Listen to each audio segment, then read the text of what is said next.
New reports on China's economy. The economy suffering and dramatically so.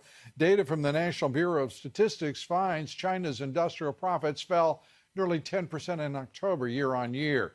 The steepest decline in 8 months. China's manufacturing sector also declining, down 5% from January to October. China now wants, though, to lead the UN's organization that protects intellectual property.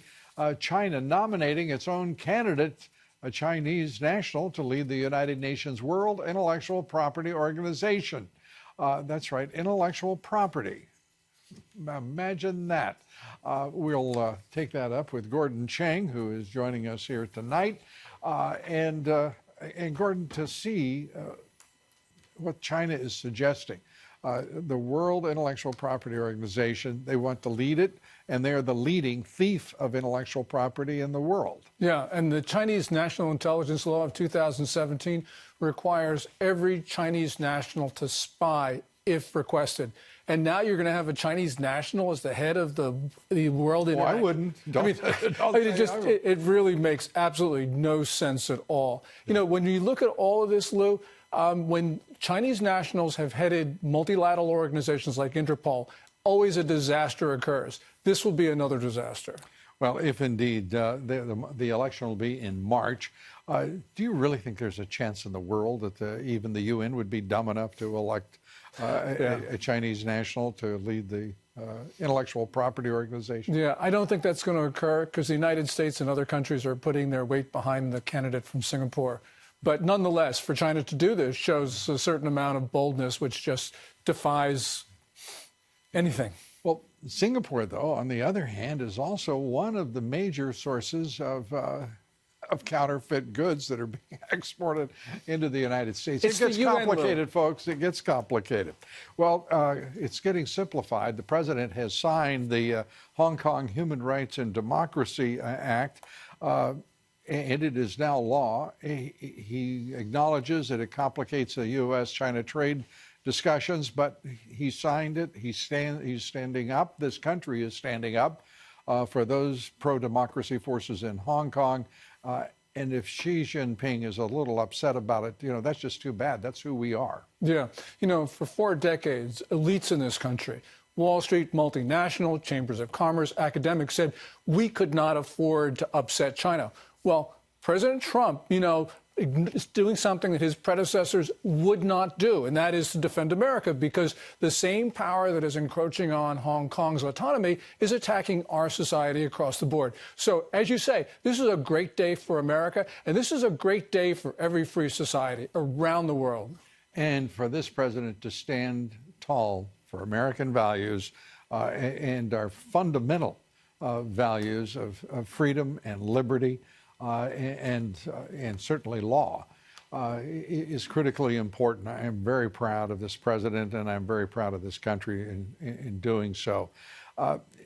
We're in the middle of these discussions right now with China, but a lot of people are not aware that there is a deadline within this. It is a bit of a time bomb, in point of fact.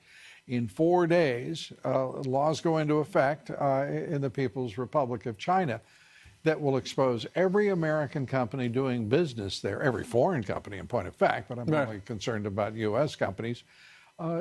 Their data, their intellectual property in every form will be wide open to China. Yeah. On December 1, you have the Multi-Level Protection Scheme 2.0 going into effect. And essentially what this does is it requires 3 standards, and these standards mean no encryption. Companies can't use encryption. They can't use virtual private networks to protect their data. And there's no private servers, which means that China will see everything. And by the way, the Ministry of Public Security, when it sees everything, can turn this data over to Chinese state enterprises, which compete against our companies. So there's going to be nothing left for, you know, in terms of privacy for our companies. Well, we're talking about we're 4 days away from that deadline. Do you think we're adequately prepared to withdraw U.S. companies' data and information, get it out of mainland China in time? No, I don't think so. I do think that there have been behind-the-scenes discussions between the Trump administration and Xi Jinping, the Chinese ruler, because those behind-the-scenes discussions have gone on for years. But now the Chinese have said, look, we're going to go and do this. And by the way, there's another deadline, which is January 1st, when China's encryption law goes into effect, which is sort of superfluous because you can't have encryption under the December 1 rules anyway.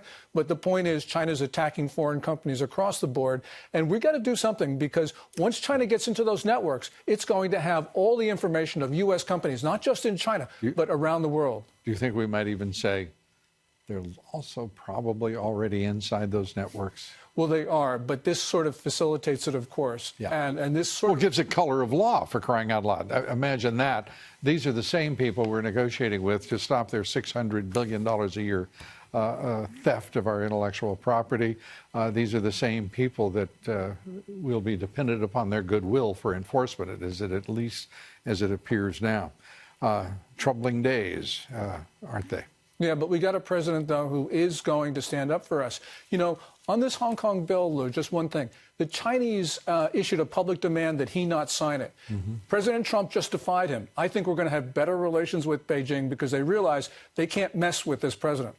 I think you're exactly right. Although I do have to say the most recent communication out of Beijing was to reassure us again that they would not be stealing our intellectual property. They promised this, by the way, just to keep the record straight, 22 times over the course of the past 3 years.